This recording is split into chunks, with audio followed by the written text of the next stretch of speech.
Flyers Insider Kevin Durso of 97.3 ESPN.com. Follow him on Twitter at Kevin_Durso. Flyers coverage on 97.3 ESPN being brought to you by PlaySugarHouse.com. Sign up now and they'll match your first deposit up to $250. Go to PlaySugarHouse.com and win real money with their sportsbook along with casino games for the comfort of your home. Must be 21 or older to play. Gambling problem? Call 1-800-GAMBLER. Kevin Durso now joins us here on the Boardwalk on the hotline to recap arguably the most frustrating game the Flyers have played in several months. Kevin, how you doing? I'm doing all right, Josh. How are you? I'm doing all right, too. You know, the first note I have written down here, and this was the first thing I wanted to ask you off top before we get to any other specifics. How much of this game do you think had to do with the Canadiens' loss of their head coach, Claude Julien, who apparently is either on his way or at home now, resting from what seems to be a heart situation? So how much of this was the Habs came out energized and the Flyers came out flat? Well, a lot of it is the Montreal Canadiens came out energized and the Flyers came out flat. I don't think that it has as much to do with the fact that their head coach is behind the bench because, you know, I think we were very quick to be reminded that the players are the ones who beat the Pittsburgh Penguins and got the Montreal Canadiens to this point. And it's the same group that's out there. It was the same group that played against Pittsburgh. It's the same group the Flyers faced in Game 1 almost exactly. And they handed it to them today. There's no question about it. They got it handed to them. How does a team go over 16 minutes till they get their first shot on goal? How does that happen, Kevin? It happens when you don't make good decisions with the puck. They struggled to get out of their own zone, and a lot of it had to do with, you know, Montreal is a good, hard forechecking team, and they pressure you into bad decisions, and it's up to you to be on point and to be sharp and to make the smart decisions. And the Flyers didn't do that. Their decisions with the puck were poor, and then when they didn't have the puck and Montreal continued to pressure, you saw guys get out of position. It left players wide open in front of the net. That's how Thomas Tatar scores his first goal. That's how Jesperi Kotkaniemi scores a goal and makes it 2-0 in relatively short order before the Flyers even have a chance to get a shot on goal. It's one of the things that, you know, we can talk all we want to about the Carey Price storyline of this series and how he's got the ability to steal games. He's not stealing a game where you don't take shots, and the Flyers didn't take any for the first 15, 16 minutes of the game, and you just can't have that happen. You've got to come out better, and hopefully it was recognized and that they take that, and that's the message for Game 3, is that you come out with much more energy as a much sharper team, and you deliver the type of game that you were showing in the round robin, because that wasn't it. The Flyers did make a couple small changes mid-game. They pulled Carter Hart. They moved Voracek around different lines. Is that a precursor for the next game where the Flyers are possibly going to have some more serious changes, either on defense or on the lines? Yeah, I think so, and I don't think it has to do with another point to come out of this game, which is Travis Konechny leaving late in the game. I don't think it'll have anything to do with that. I think changes were already coming as it was. I definitely think you're going to see one on the defensive end. And I had said before this game, I thought that maybe Robert Haig would get into the lineup today simply for a size-added bonus here. You know, he's got the bigger, he's a more physical player. He's got the size. I thought maybe you'd like to go with that, you know, in this series, given the way that Montreal played that first game. They stuck with Shane Gostisbehere, and it didn't pay off. And then at forward, you know, Michael Raffl took warm-ups, and I think that's an indication that he's getting closer. And there certainly were a number of guys who on the bottom six who need to play well, stay in the lineup, that didn't do it today. It was collective. I don't think that there's any individual you can single out, but regardless, the coaching staff will have to determine that, and there might be more players to single out to them once they take a look at this game again and see where they can make adjustments. So I think that you'll see changes for sure. Kevin Durso joining us here on the Boardwalk on the hotline on 97.3 ESPN. Flyers Insider. Check out all of his work at 97.3 ESPN.com and follow him on Twitter at Kevin_Durso. Kevin, by my count at least, I felt that 2 of the first 3 goals by the Habs were not Carter Hart's fault at all. I felt like the defense that we saw from the last couple of weeks just disappeared altogether. How much of that was personnel and how much of that was just the guys, maybe their heads not being in it? I think a lot of it was their heads not being in. I mean, I think there's a lot of ways you could describe that first period, and some of them probably aren't safe for the radio, so I'll have to keep that in mind. But it was just terrible. I mean, you can't go out and play like that to start a game.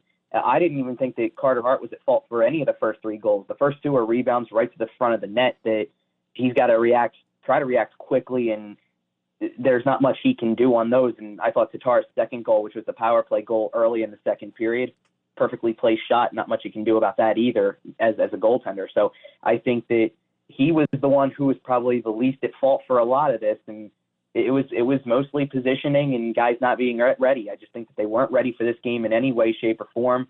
And, Alain Vigneault said it after the game. They got their butts kicked today in every facet of the game, and it showed. I asked Hunter Brody when we were on the Sports Bash earlier before the Flyers came on at 3 o'clock, about the second line. And honestly, Kevin, I'm disappointed the second line didn't seem to generate not just a lot of shots, but they just couldn't keep the puck in the offensive zone.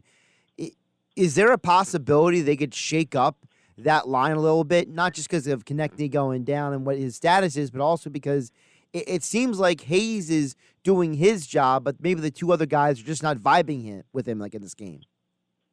Yeah, I think anything and everything is on the table in terms of changes. You started to see it a little bit. They adjusted the first line. Jake Voracek was back up. Joel Farabee was moved down. At one point in time, I think I saw Farabee take a shift with Hayes and Konechny before Konechny left the game. So I think that there was even some shuffling going on already. And I think that was just, at 4-0 entering the third period, and they didn't score in that power play to start the third period that may have given you a hint of possibility and thinking about what could be in terms of forming a comeback. So once that was off the table and you're down to 15 minutes to go in a game you're losing 4-0, I think Alain Vigneault moved on to Sunday and started to look at possible combinations that may work better. Nothing seemed to work today, and I think by that point the players had checked out on this game, and that's what needs to change. I think there was an element of the game from the beginning where they weren't in this thing for whatever reason, and I really like what Alain Vigneault said, because after the game he not only said they have to be ready for the next one, he turned around and said not just turn the page and get ready for the next game, but said that they're ready. And he knows it, I think. And a lot of the team knows it at this point, that Montreal is not backing down from this challenge in front of them. They already somewhat shocked the world with the series win against the Pittsburgh Penguins, and now they're back into a series where they've got to have a ton of confidence and momentum going into Game 3, and you've got to find a way to take that back. So I think everybody knows what's at hand here, and it's just a matter of getting back to the basics and doing it. When Vigneault said that, it's a part of you that thinks, and I'm just thinking about the way he said that in the post-game presser, is there a part of it also that because there's no travel involved in this, there's no real home-away advantage going on, is there a part of it that's kind of like there's no variable to kind of take the guys away from having that feeling in the back of their mind that they just let a game go? I don't know about that. I think that no matter what, you just have to stay focused on the task at hand, whether you were traveling like a normal playoff series or whether it's all in one place. It's a mindset. I don't think it has as much to do with the physical surroundings as it does the mentality of playing in the game. And I think that something else that's important here is, I had said on the Sports Bash earlier in the week, the Flyers are favorites in a playoff series, and there's no denying that, and I still think they are.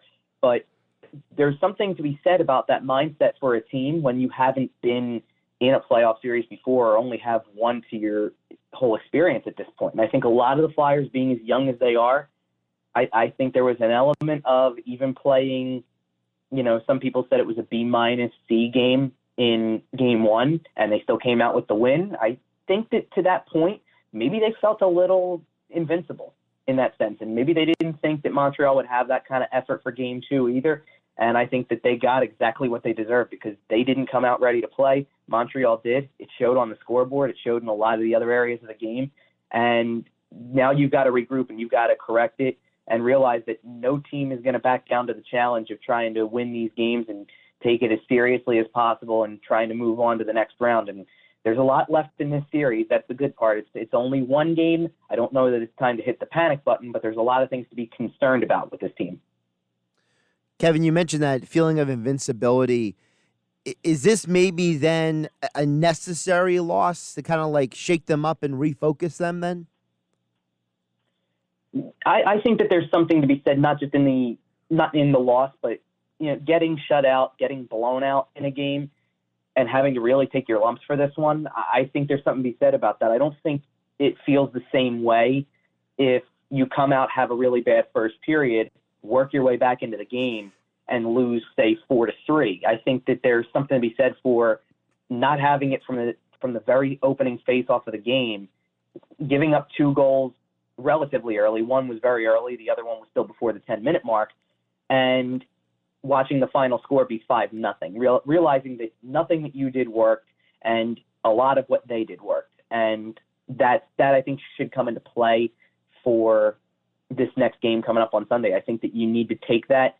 And, there's something to be said about, Alain Vigneault pointed out that the Canadiens put their top power play unit on the ice for a power play with under 5 minutes to go in the game, already up 5-0, and said that the team had already been embarrassed enough as it is, and they didn't need any more of it, so he's going to remind the players that happened. I don't even think they need to be reminded of it. Just take the fact that exactly what he said in the first part of that. You were embarrassed enough in this game in so many different areas that you just got to come back and play the game that got you to top seed. That's really the bottom line. You've got to play that game, that level of shutdown ability that you had in the third period of game one, and the opportunistic approach and the scoring touch that you had in those key situations where you needed a goal, you found a way to create a play that they had in all 3 of the round robin games, where when they really needed a goal, they found a way to get it. You need that in game 3. Kevin Durso joining us here on the Boardwalk on the hotline on 97.3 ESPN or 97.3 ESPN.com. Flyers, Insider, of course, Flyers game 3 this Sunday night at 8 o'clock right here on 97.3 ESPN. Kevin, obviously we don't have a lot of information about Konechny right now, but I'm going to ask this question under the assumption that he is probably going to miss the next game because it looks like he was hurting pretty good coming off the ice there. Even if it's just a bruise, I doubt that he's going to be at 100% to be able to skate. So with that being said, if you were in the coach's room, what would you recommend the Flyers do to make adjustments around the loss of Konechny? Well, I think that you started to see it. I think Jake Voracek's going to end up on that top line more than likely. And then the adjustment from there is going to get really interesting because I had actually started to think that one of the adjustments that could be made, assuming you had a completely healthy lineup out of this game, which to some extent I thought was the goal as the third period went on, was not just to try some different combinations, but to come out of it healthy and not worry about the final score because it's all going to count the same in the series. Once Konechny went out, I thought about the possibility of moving Scott Laughton back to the third line at center just to try to create some balance because let's face it, your top line defensively was not very good in this game. They were responsible for the first 2 goals against. And I think that was a way to try to maybe balance it out a little bit more, maybe feel like you had some more veteran presence on some of the other lines or just try to balance it out more with different skill sets. Now I don't know if that will happen now that Konechny's out. I think that maybe Joel Farabee could be a fit on the second line. Maybe you could see somebody like James Van Riemsdyk moving up to the second line. Maybe Voracek plays alongside of Van Riemsdyk at that point. But it's really hard to replace a guy like Konechny in this lineup because of the fact that he still is an energy guy. You can see the frustration from him in this game. Let's go this way. Even if guys didn't have their best game, and a lot of them did not have it today, obviously. The score indicates that. But you could see that Travis Konechny certainly cared about the way that this looked. The frustration that he had. In one case, it was the bad side of the frustration. He took a bad penalty. In another sense, missing a scoring opportunity, he goes over the bench and breaks his stick. And you can tell that they're frustrated with the result and that it's not sitting well with a player like that who brings in energy to the game. So I would have been interested to see what he had for the next game. Now, obviously, he's a question mark, and I think the easy thing to tell is if he does not play on Sunday is I think Michael Raffl getting the shot at warm-ups and having the ability to get on the ice. I think he'll be back in if you find out that Konechny can't play, and I think there's a decent chance you see Raffl anyway, even if Konechny can play. Kevin, what about the Max Domi charge on Elliott? I mean, he launched his body and tried to use the defender as an excuse for him going into Elliott, but it was pretty obvious, at least to my 2 eyes, that he launched himself butt first into Elliott. So what do you think the league should do? You think there should be a fine, a suspension? Because, I mean, that was a nasty play. Yeah, it was. I'm not going to really try to assume what the league's going to do. Let's put it this way. Rod Brindamore of the Carolina Hurricanes called out the officials the other day and within 2 hours was slapped with a $25,000 fine.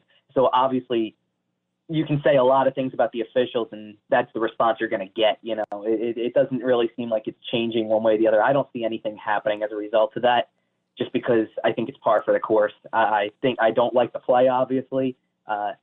Appreciate Matt Niskanen being the type of guy who is going to step in and try to break it up and try to defend his goaltender.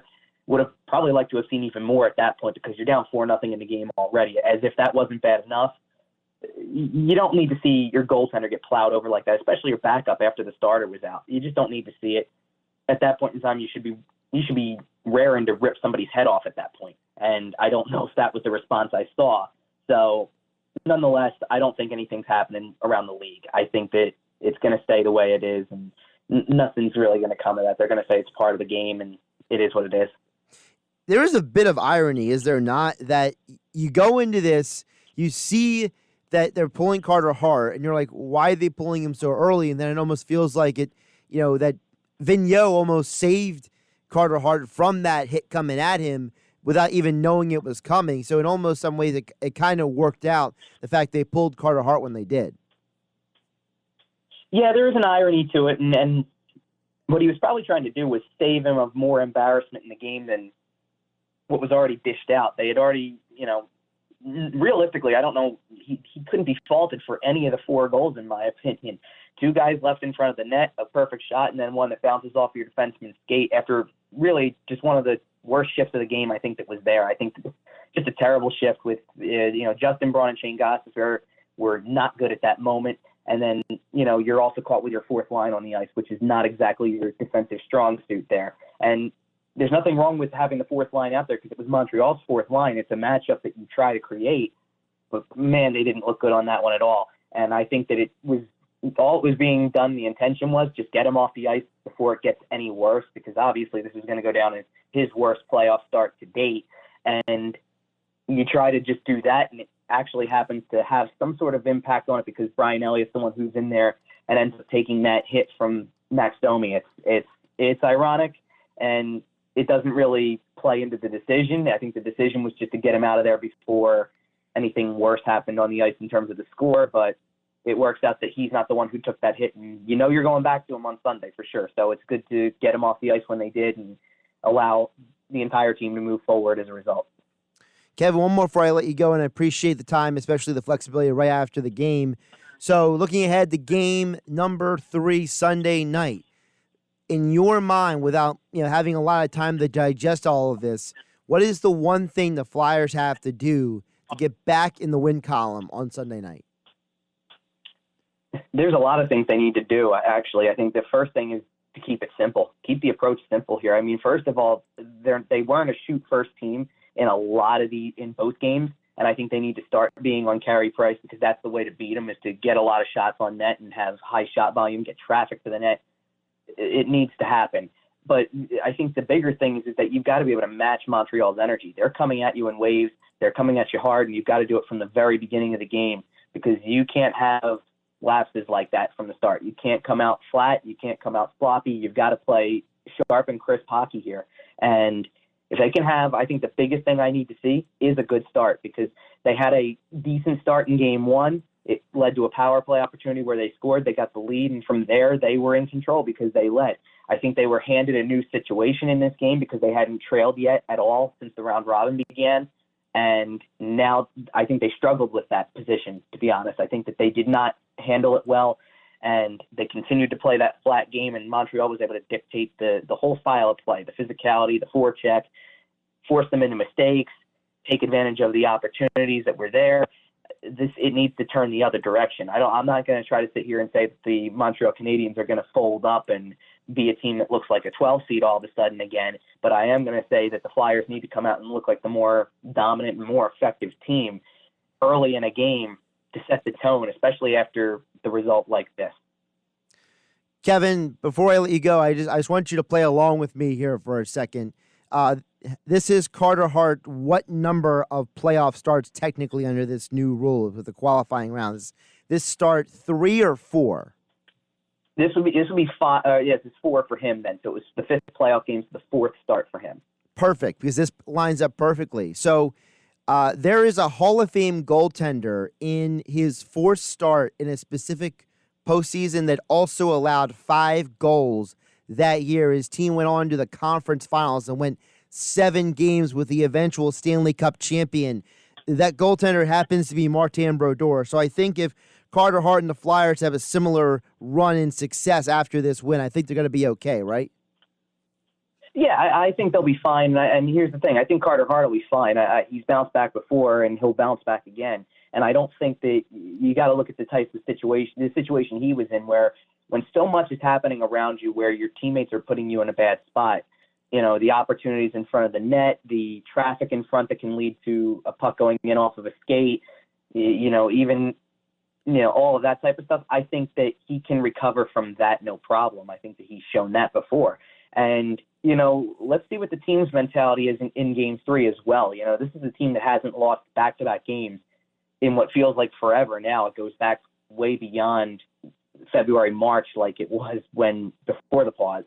So they need to have that kind of mentality, to not let anything really rattle them. You wanted to see it maybe earlier in the game today, and obviously that never happened. But hopefully they can come out with a better start and give Carter Hart a little bit better play in front of them.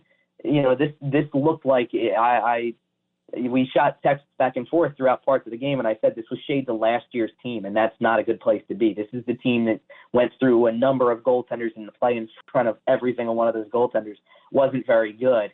And that you want to see the team that you saw in February, March, and you started the round robin here, and really bring that kind of energy and effort and execution. I think that's what was really off. The biggest thing is that this is all correctable. I don't think the Flyers did anything wrong in terms of not coming in prepared to play an energetic game. I think that what they did in the beginning has gotten into some bad habits, and the execution was off, and it's self-induced mistakes that led to Montreal's success. So I think that that's going to be where it needs to happen. If the Flyers need to come out and just be on their game and have the mentality that they're going to focus on themselves, I think that maybe they started to focus too much on the Montreal storyline, that, they're the 12 seed maybe. I don't know. This could have been one of those. It felt a lot like one of those games, where it's that one-off where you just play down to the opponent and it doesn't feel right. I think that everything about this was wrong from the start, and I think they recognize it. The start, the first 5-10 minutes of Game 3 will determine a lot about how we should all feel about this team. He's Kevin Durso. Follow him on Twitter at Kevin_Durso. He's our 97.3 ESPN Flyers insider. Go to 97.3ESPN.com. Check out all of his work there. He's going to have post-game coverage, pre-game previews. He's got you covered every single day on the Flyers. And as all guests, he appeared on Game Night tonight here on 97.3 ESPN on the Boardwalk on the hotline. Kevin, again, appreciate the time, appreciate the insights, and we'll look forward to seeing if the Flyers can turn it around Sunday night. Absolutely. Thanks for having me, Josh.